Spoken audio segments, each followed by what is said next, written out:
Hey there guys, my name is Marcus, and in this video I'm going to share with you how you can do the factory reset for Xiaomi Redmi Buds 4 Lite and what is the whole process. So first, unpair them from your phone. This is the first thing that you need to do. And then what you need to do is that when you're gonna open the case, take them both out. And when you're gonna take them out, you want to press 5 times for the touch controls. So you're gonna go 1, 2, 3, 4, 5. And you can try it multiple times, but this is the whole process. And then you're gonna put them back to the case.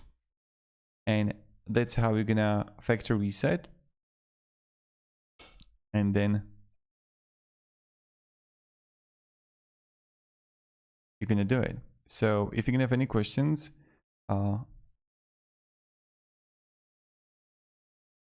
the same thing you can try again. Take them out. 1, 2, 3, 4, 5. And it's done. Have a great day and goodbye.